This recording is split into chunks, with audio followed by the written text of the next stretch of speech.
Oh yeah, the high premium, no lie, does have a mailer. So I think for like the ones that we started today was like $142, and it was 114 or 141. I don't remember. I think it was like 114 people, and I think the total cost was going to be $142. So if you don't want to mail them anything, just print the list and call them, right? Or you can turn off the mail piece, so that they don't get the mail and it doesn't cost you anything, but they'll get the emails. So I'll show you how to do this one. Any questions on this? This is a good nugget. If check on your book and see how many people you have on there, and I'm sure you guys will get at least 5 or 10 or 20 policies by the end of the year. Who sets goals? Who has a life insurance goal? You do? What is it? June 1st, 30. June 1st? Next year. Of next year? Mm-hmm. To do 30? You don't have them by the end of this year? I think, well, our strategy for certain things, that's only mine. Not limited. Would you guys commit to something if we promise each other to do something by the end of the year, and then Dave can kind of log it in and, I think if you don't have a map, if you don't have a strategy, if you don't know what you're doing, like if I say, hey, get on a car and drive to New York City without a phone, are you going to get there very effectively? Are you going to get there very soon? No, right? So if you don't know what you're going to do by the end of the year, and you have no goal, no map, no roadmap, no strategy, how are you going to meet those goals that you want to obtain or achieve? So if we set a goal, we go around the room, and you guys kind of commit to something, and then we'll check in with you guys, and you guys can, promise yourself, and then say, hey, what am I doing today? What am I doing tomorrow? What am I doing Saturday, Sunday? Am I offering enough to enough people so that I can actually meet that goal? So December 31st. So your goal is to do 40 more. 40 more. Right. Yeah, I think it's, what is it? December 29th is the last working day for farmers, and New World Life is open till 4 p.m. that day, trying to issue policies. I know. I called him on the 31st, getting off a plane in Vegas last year. I'm like, can you get those 2 in? Because I was like 99 on the 31st of December. And I'm like, can you please issue those? Because I need to get my Century Club award. And then just for myself, right? Because I had promised myself that I was going to do that. And if I didn't do that, that was the only goal that, because I'm not a AAA, I was a UPI 3. I was like, oh, I kind of sucked last year. But then now I'm like, oh, you know what, I'm going to do one thing, and the only thing I could achieve was getting 100 life policies, and I felt good about that. So let's start with you. How many do you commit to do? Through December 21st? 29, because it's a Friday. December 29th is a Friday. That's like 7 weeks from now. 1, 2, 3, 4, 5, 6, yeah, 7. Say 15. 15 Yeah, policies. that's good. All right. Lucille? 15. 16. Yay! 17? One. 1? Aim a little higher. 5. 5. 1? $1,000 a month. $1,000 a month. That's all Okay. you need. That's all you need. $5,000 a month. Yeah, we're good. So 1, I'll do 5, because I don't ever do life insurance, as you know, Dave. So I'll do 5. do 5. Okay, cool. Get your feet. That's great. I think, yeah, if you call that list, I'm sure you'll get 5 by the end of the week. What day is it today? Wednesday? Okay, we'll go over here. Tony. 25. 25. Woohoo! 26? 2? Okay. I'll shoot for 8. For 8? Okay. That's a good number. Deuces, I like 8. Everybody's fine, we'll go with 5, I think that's a good number. 5 Santos? Okay. We don't really have that much, so, I think we did 6 for the whole year, so. That's a step in the right direction. 5, absolutely. Yeah, I think if you challenge yourself and you push yourself to do something, you'll be surprised how much you can accomplish. But if you don't challenge yourself and you don't set a goal, but I think you can do it. You got Product this. knowledge, for me, that's everything. It's just more product knowledge. The ins and outs, the fine print. I'm scared to sell it if not. I don't think I'm an expert at product knowledge, right? I think the Department of Insurance has made sure that our policy is compliant and it's protecting the consumers. I don't think our policy wouldn't be in the market if it wasn't set to benefit the consumer. So that's what gives me peace of mind in terms of like, I don't know everything. I've never sat there and read that illustration line by line. I don't know all the terminology. If someone says, oh, what is that definition that's on the illustration, I'll be like, wait, let me read it with you. Because I don't know it. I just know, hey, this will protect you if you die. That's it, right? People are like, oh, does it cover me if I'm disabled? No. Does it cover me if I lose my job? No, it's the easiest policy because it covers one thing, right? And it's the hardest thing in life, right? When we love someone, when you care about someone and you're like still having to go ask for money to bury someone you love because you didn't plan. And I always give people guilt trips. I say, it's a kind of irresponsible for you to not have life insurance if you're the breadwinner in the family.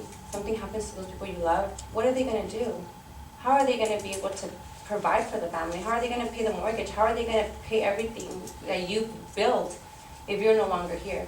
So I don't think I don't think you should make that a barrier. Like, yeah, we always want to feel comfortable with what we're selling, but I think if you're just doing it to protect that family and people know. I know that at times I sat across the table with a client and I just wanted my number. Did I sell that policy? No, because in the back of my mind, and it projects, right? Energy projects. And if you're just doing it for that number, if you're just doing it to meet your own personal goals, your own selfish interest, you're not gonna sell it. But if you're doing it for the right reason, if you're doing, the people genuinely think that, believe and feel that you care about them, they're gonna be like, yes, I need to protect my family, I need to protect those I love. But because we can learn insurance, and you can get a master's in the life insurance product. But I think when you do it based on the need, I think you'll be able to achieve those goals. What about you? How many? 8. 8. We have 8 weeks, right?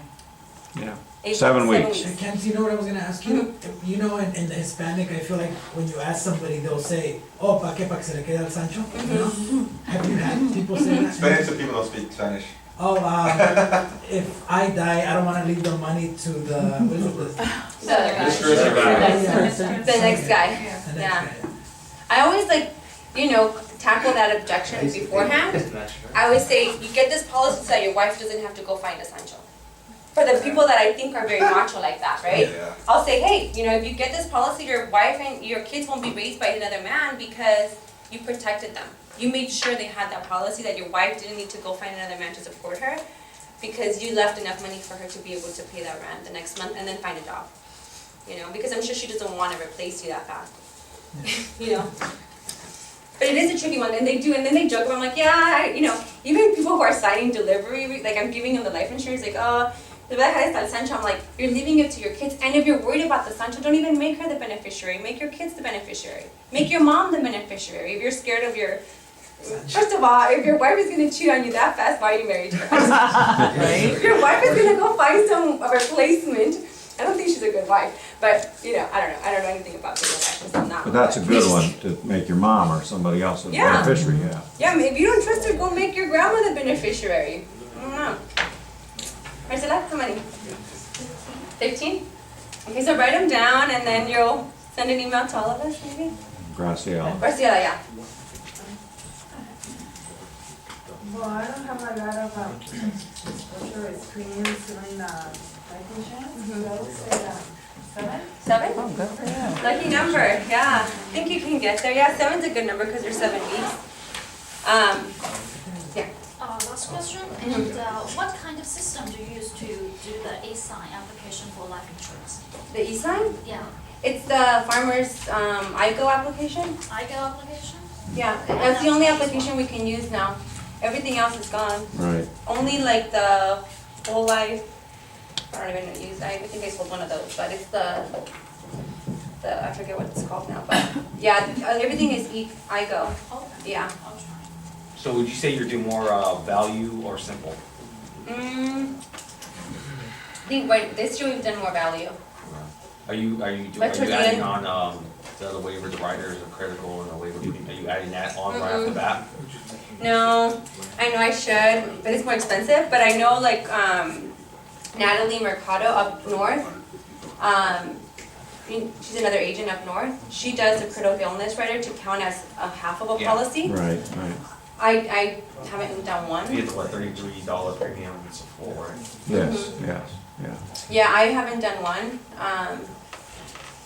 And if you do critical illness, I you think know, it's at a good idea. 75,000 or so, where the premium's $33, it counts as a whole separate policy. If you do critical illness less than $33, it's a half a policy. So if you did husband and wife, each with a critical illness, less than 33, that would count as 3 policies. Yeah.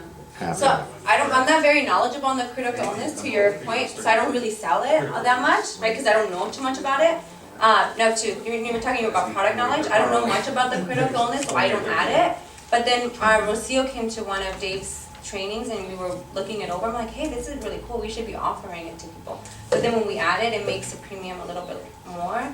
So, you know, now that I know more about it, I'm offering it more, but I still haven't, you know, done one of those critical illness. That and like You said the guaranteed critical value. illness counts as a one policy?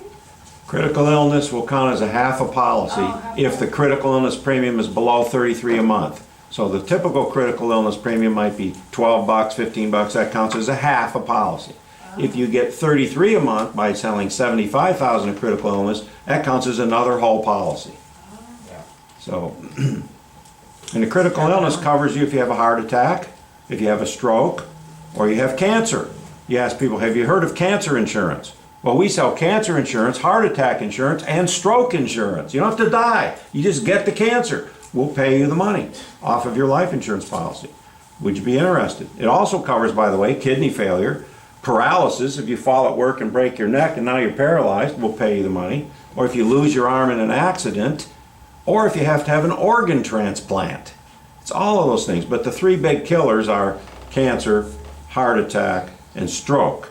And most of the people that have those don't die the first time. They have the event and it takes them years. Maybe they have 3 or 4 heart attacks. But you have your first heart attack, if you bought 50,000 of critical illness, we're going to give you $50,000 off your life insurance policy. And if you bought 250,000 of life insurance, it'll lower the life insurance now down to 200,000, and then we also lower the premium because you've now used the rider and we no longer charge you for it. So your life premium goes down, the face amount goes down by the 50 grand, and here's a check for 50,000 because you had a heart attack. Yeah. Yeah, so my question, they just take it right off the face amount. Right, exactly, right off the face amount. And by the way, it's, since you're paying a premium for this, the critical illness rider and the terminal illness rider are 2 different things. Terminal illness means you're going to die within a year, and you got a letter from the doctor that says you're going to die in the next 12 months. If you want to take some of your life insurance early, you can do that. But that is taxable. If you take the money early before you die, your family gets a 1099 and you have to pay income tax on the money. The critical illness rider, the money is tax-free. You do not pay income tax on it. So it's a big difference. But yeah, it's a neat rider. It's only a 20, 30-year too. Yeah, and they only do the critical illness on a 20-year term or a 30-year term. You can't get critical illness on a 10-year value term. It's a 20-year value term or a 30-year value term has the critical illness, and unfortunately they don't do critical illness on the indexed or the variable. It's only on a 20-year and a 30-year. You can get it on a whole life product, no problem. Which whole life?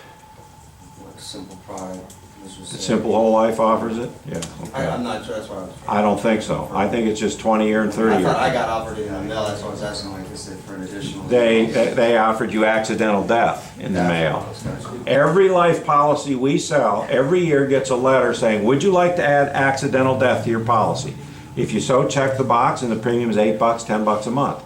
So then if you're killed by an accident, car accident, fall off a ladder, airplane accident, you get extra money. So we offer accidental death every year to every auto customer and every life customer. And all they do is check a box and put a check in the mail and they have it. They don't offer critical illness because you have to be underwritten. There is no underwriting in accidental death. If you want it, you get it, period. In critical illness, they do underwrite it. Whoever gets asked, do you do family insurance? Can you insure the whole family? I know a lot of Hispanic clients will ask you that. What do you say? Yeah. Yeah. So I used to say no, and then I'm like, wait, no, I'm gonna just add $25 for each kid, and you can do an index policy for them, or a permanent or whole life policy. And then, you know, the parents, you got another like $20. Then you're like, oh, I can insure the family of 4. you know, for $80. Cause I think, New York Life does, you know, they do offer like a family plan. So right now that you guys committed to a number, like think about it that way, right? Where you're not only insuring the husband, insure the wife. And if you're insuring both of them, then insure the kids and you'll get to your number faster. So if you have 7, and if you do 2 families, then you're there. Yeah, we do husband and wife and kids. And the kids. Yeah, if you had critical illness, you could get 6 or 8 policies on it. Or like if It's a you're, separate, application for each one? Mhm, or yeah. it's a- yeah, separate application for each one. Yeah. And then the other one is a combination. Who does combination policies? So you do a combo where you do a term policy and then you do a permanent policy? Oh, when Right. you duplicate the case, you're saying? So let's say like the person, you know, you do a needs analysis, and the person needs 1.2 million in life insurance, right? But they want permanent. So you do $1 million in term insurance, and then you do 200,000 in an index policy or a variable policy. We do a lot of those too, where we do combos to get that extra, because people need 1.2. Be really expensive if they do all permanent, so you do a combination, and then by the time the 20 years come up and that policy expires, their cash value is grown, and now they have more on the permanent side. So, you know, I think they're more established in life here, I mean, their houses are more paid off, things are more paid off, so that's. their kids that's are a grown great and source- gone, that's a they're great not in point. college anymore, high school or whatever. That'll help you get to your number as well.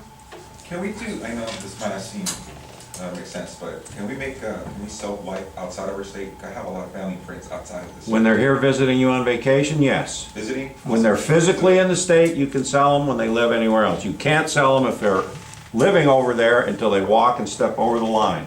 If they're in California, you can sell them. And hanging out here? I thought they had to have a residence. No, On each side. they're here visiting. They're physically here visiting. You can write a policy even though they live in Nevada.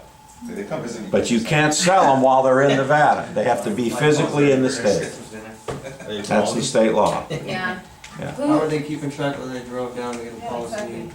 for- Because if you get caught lying, they fire you. That's how they keep track. So you can't do Or that. their IP address, You if they can't do sign that. it over there, you know? Holidays, people come visit, so. Yeah. Yeah, if they're on the holidays, Christmas is a great time, family's in town, you can write them, and then you list their address as Las Vegas, and you can even schedule a paramedical in Las Vegas, no problem. But they gotta be physically in California when they write the app. And they can live anywhere, but they gotta physically be here. And then you can do it. Yeah. And then the other good place to go is like your family, right? Marcella insured her sister and her husband and her kid, her baby. So, you know, go and look at your, you know, your circle of influence, the people that you would have to donate money if they pass away, right? Who would, you know, is your cousin, you know, be like, hey, cousin, sister, friend, you pass away, like, you know, if I pass away, you won't be doing car washes for me, you know? Let's make sure that I don't have to do the same, make sure that I don't have to do that if you pass away, right? So brothers, sisters, cousins, uncles, make sure that they have insurance. Say, hey, you know what, I do this for other families, I protect other families, but I'm not doing this for my own family. Let me protect you, let me make sure that, you know, because we're all gonna go, whether we go right now when we're young or when we go when we're old. So that's another place to look, right? And it's kind of like one of those things like, am I doing right for my family? Am I doing the right thing for those who I love to protect them? Because sometimes we go and we do, you know, something for our clients, but we don't protect our own family or ourselves. I have a friend, one of my friends, Andy, he's an agent down south. He was telling us about how he insured his mom's car right when he started with Farmers. I think he just celebrated his 10-year anniversary with Farmers. And he only insured her at 100, 300, 100. Never added an umbrella.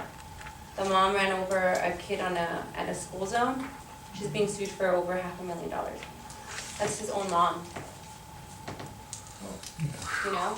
Because he never took the time to review the policy for his mom. But if he would have called her and said, hey, mom, let's increase your coverage, let's add an umbrella, that wouldn't have happened. So how do you know, those people that you trust that bought the policy even though it's more expensive just because they like you and your family and that are paying that extra premium just because of you know, are you doing right to them, you know? Same thing with life insurance, right? You know, are you offering it? Sometimes I get scared, you know, one of my brothers doesn't even have insurance with me. And I've never even, you know, I didn't start, you know, with my business protecting like my friends and family. I have so many friends who aren't my clients, so many family members who aren't my clients. But the people that are, sometimes we get scared, oh, they're gonna say no, or, oh, if I call that person, me va a decir el chisme, and I don't really wanna call that person. Hey, Rocio, can you call them? I'm just kidding. Have your staff call them, right? Hey, call them and, you know, cause some of the people that you talk to all the time, you're scared, or not scared, you're just like, you feel uncomfortable asking them, right? Have someone else in your office call them. You know, and if you don't have anyone in your office, Dave will call them for you. I'll call them for you. We got a sad story. An agent in the district had a brother-in-law die this summer. Husband's mother, it was the mother-in-law. And so it was they needed $20,000 to do the burial, and then the plot was another $5,000, so they needed $25,000. So each of the 4 brothers was gonna kick in 1/4 of it, right? Her husband kicked in, another brother kicked in, the other 2 said, screw you, we're not doing that. So the family split over it. They don't talk to each other, they don't come to Thanksgiving, they don't come to Christmas. They completely had a schism in their family over a measly $7,500 that each brother was supposed to pay. And so she took that story and wrote to everybody in her family, all her nephews, cousins, aunts and uncles, and said, I want to make sure this doesn't happen in our family. If you love your family, you need to buy life insurance. And she had sent out about 27 letters, and yeah, she sold about 9 policies off Yeah. of it. Just And you letting can her say, own don't buy it family even from me, go buy it from someone else, just have it. And people Yeah. are like, oh, no, I want to buy it from you. know. Right. Yeah, but then at least you feel like you're not doing it for yourself, you're doing it for the family or something. That's a Right. great idea, I like that. Right, right. I'm gonna take that one. I'm gonna use that story. Yeah, have split the family over a measly $7,500 each that they didn't want to pay for mom's funeral. Horrible. So, all right, Candace, thank you so much Thank for you your guys. time. Thank you guys. Appreciate your passion and your